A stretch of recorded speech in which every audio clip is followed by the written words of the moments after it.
Olá pessoal, eu sou Fernando Rosa, gerente de produto da pasta Leite Tropical da Cemex. E hoje eu tenho como convidado o André Rabelo. Como vai, Fernando? Prazer estar aqui com você e todos de casa. André, você está hoje fazendo a gestão da BCGil. Conta um pouco mais sobre isso. Hoje eu estou como diretor de operações da BCGil, fazendo todo o vínculo entre a diretoria, área técnica, parte administrativa, pesquisadores da Embrapa. Então, estou ali fazendo esse meio de campo, área técnica, administrativa, diretoria. Um profundo conhecedor de gir leiteiro e da BCGil, e eu o convidei para fazer uma entrevista para trazer informações relevantes sobre o cenário do gir leiteiro. Primeira perguntinha como que você avalia a evolução do gir leiteiro nas últimas décadas e que foram as ações determinantes para que o gir leiteiro estivesse no patamar que hoje se encontra? Ótima pergunta, Fernando. O gir leiteiro, você acompanha já há muito tempo a raça, ele é uma raça que se baseou muito em dados científicos, provas zootécnicas, e a partir de 85, quando começou o Programa Nacional de Melhoramento do Gir Leiteiro, o mercado de sêmen, de genética de gir leiteiro como um todo, mudou da água para o vinho. O gir leiteiro ele passou de uma raça que até então não trabalhava em cima de dados, em cima de avaliações, e a partir da implantação do programa com a BCG Embrapa, ele começou a fazer, na realidade, uma revolução dentro do mercado de gado tropical no Brasil. Tanto como raça pura, como sendo base para o girolando. A gente costuma dizer muito assim que o girolando é o grande parceiro do gir leiteiro e à medida que o gir leiteiro evoluiu, o girolando evoluiu também.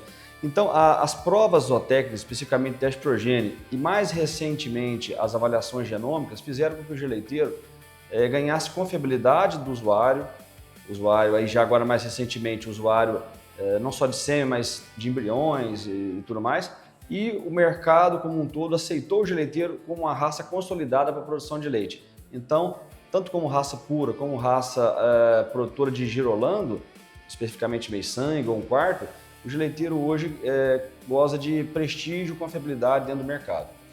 Esse crescimento a gente pode ver também, André, pelos gráficos da Embrapa, a BCGil, onde tantos touros tiveram uma capacidade maior de transmissão de leite, quanto na prática, nos controles leiteiros, as vacas com uma produtividade muito maior. Exato, isso vai ao encontro da raça se consolidar como uma raça produtora de leite.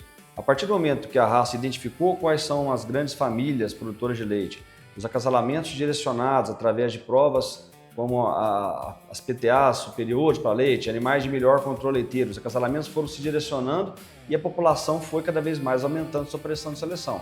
Então hoje a gente tem touros em teste que são filhos, netos e até bisnetos de touros provados. Então mostra aí que já está tendo um acúmulo de gerações de touros provados, o que faz cada vez mais a consolidação da produção de leite e das outras características desejáveis, né? André, quais que são os principais critérios técnicos e genéticos que nós precisamos selecionar para ter um touro em teste de progênie? Ok. Hoje, para você ter ideia, Fernando, a seleção do touro em teste de progênie começa praticamente logo nos primeiros dias de vida do bezerro. A partir do momento que ele nasce, o criador já coleta material dele para fazer a avaliação genômica. Então existe na fazenda uma pré-seleção genômica, onde os criadores enviam material e somente os touros superiores para a produção de leite, nesse caso somente produção de leite, estão candidatos a entrar na prova de pré-seleção. Então a Embrapa faz o estudo e o criador recebe um relatório onde somente os touros acima da média, os touros avaliados, estão aptos a participar do grupo de pré-seleção. Esse grupo formado, então nós estamos falando de uma população de 2.000 animais, que 1.000 estão aptos. Desses 1.000 aptos, somente aí uns 40, 50 animais vêm aqui para Uberaba, para Fazu, para fazer a prova de pré-seleção. Chegando aqui, a gente vai fazer avaliações ligadas à qualidade de sêmen, toda a parte reprodutiva do animal e características ligadas à conformação, como aprumos, umbigo, estrutura, pigmentação, temperamento. E ao final o touro é classificado no índice, onde os 30 melhores efetivamente entram no teste de progênie. Então começa a nossa seleção genômica para leite, depois características de reprodução e morfologia. André, o touro sendo aprovado da pré-seleção para o teste progênie, O que leva um touro a ser provado? Bom, a partir do momento que ele entrou em teste de progênie, os touros vão para centrais de inseminação, centrais todas parceiras da associação. A central coleta uma quantidade X de doses que é devolvida para a associação para a gente poder distribuir esse sêmen para rebanhos que a gente chama de rebanhos colaboradores. Esse rebanho vai utilizar o sêmen, as fêmeas que nascerem desse sêmen vão ser acompanhadas até a idade produtiva para que seu controle gere as avaliações genéticas dos touros. Então, com base na produção das filhas, vai ser geradas PTAs que vão gerar a avaliação dos touros. E quais que são as inovações com a divulgação das informações genômicas que a BCGIL tem adotado nesse período? Bom, esse ano nós divulgamos mais um grupo de touros genômicos, foi o 36º. Ano passado já tínhamos divulgado 2, esse ano tem mais 2 para ser divulgado, um na Mega Leite e outro na Nacional em outubro. Então, o objetivo é zerar, quase zerar praticamente a fila de touros em teste sem avaliação, resguardando somente 2 grupos para que dê tempo do mercado poder utilizar o sêmen para a gente poder divulgar as provas. E a vantagem que eu vejo muito importante nesse processo é o uso precoce dos jovens touros superiores. Então, o criador sabendo com antecedência o indicativo de um touro genômico já superior, ele pode já usar com uma antecedência muito grande essa sua genética para poder ganhar, na realidade, impressão de seleção. E nós temos agora o objetivo de aumentar características avaliadas, por enquanto, leite e idade ao primeiro parto. E para esse Zebu, provavelmente, quantidade de óvulos viáveis. Estamos já no forno para sair constituintes do leite, como gordura, proteína, CCS e também características lineares genômicas também. Então, acredito que no intervalo de mais um ano a gente já tem essas novas características que vão ser uma novidade interessante para o mercado. André, ainda em relação à divulgação do genoma de todos esses touros, até 2027, todos os touros em teste terão a informação genômica divulgada. Qual que é o efeito dessa divulgação para o mercado comercial?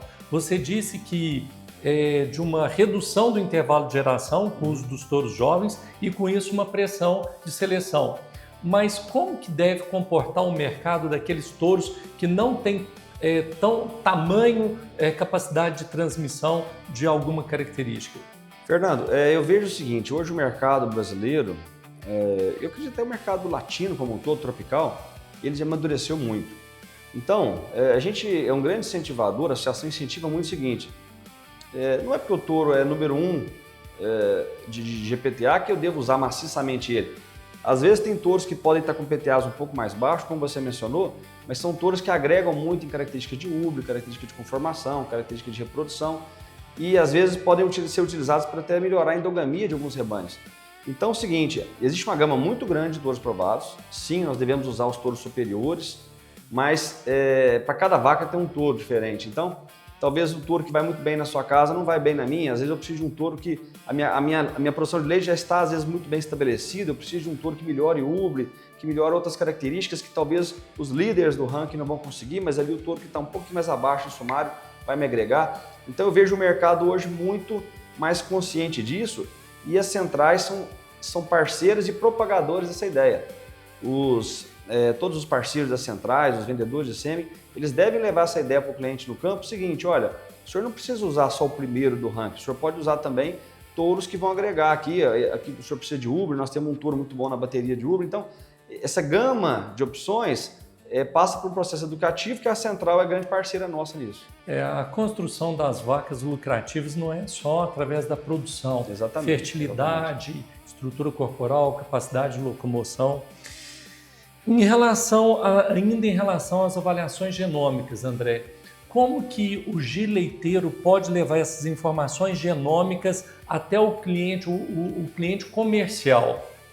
Olha, na realidade é uma série de formas. A associação tem usado muitas mídias sociais para poder chegar, né? Um trabalho como esse que você está fazendo aqui é uma ferramenta de levar isso. As centrais são peça fundamental, porque os vendedores estão espalhados por todos os rincões do Brasil, levando aí os catálogos, ou virtual, ou então presencial, entregando para o criador.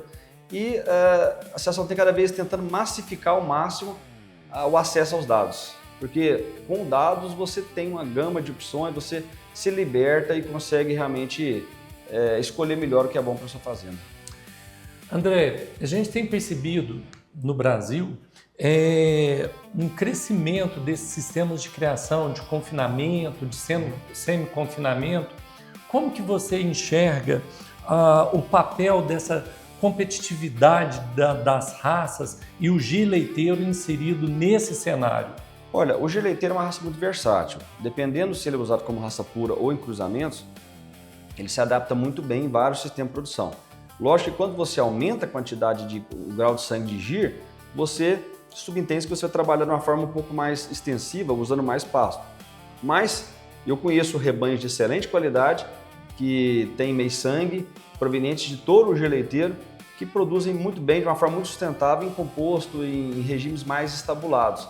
Então a genética do G leiteiro você vai encontrar muito intensivamente, talvez em rebanhos meio-sangue, ou mais extensivamente em um quarto, rebanhos GIR puro, no Nordeste, em regiões onde explora-se mais pasto.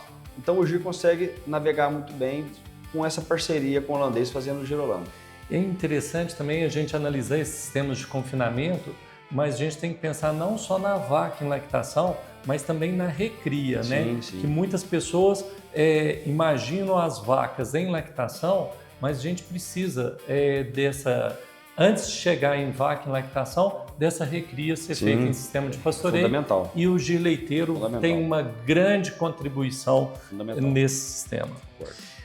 Estamos aí em véspera de Exposebu. Quais que são as novidades do G leiteiro, da BCGil, para essa Exposebu 2026? Olha, a Exposebu 26 promete mais uma vez ser um sucesso. O G leiteiro já registrando aí mais de 400 animais inscritos. Na verdade, faltou vaga para tanto gado. Um torneio leiteiro aí também, que ainda não tem os números oficiais, mas deve ultrapassar aí 70 animais também participantes. Leilões praticamente todos os dias da feira.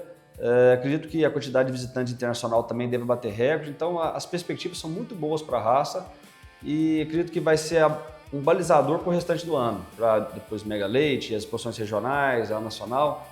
Então, acho que vai ser um ano muito positivo. Encerrando, então, a nossa entrevista de hoje, agradecendo imensamente a sua participação, André, amigo, colega de trabalho de tanto tempo, e aproveitando para convidar os senhores produtores, visitando a Exposebu, a visitar tanto o estande da BCGil quanto da Cemex.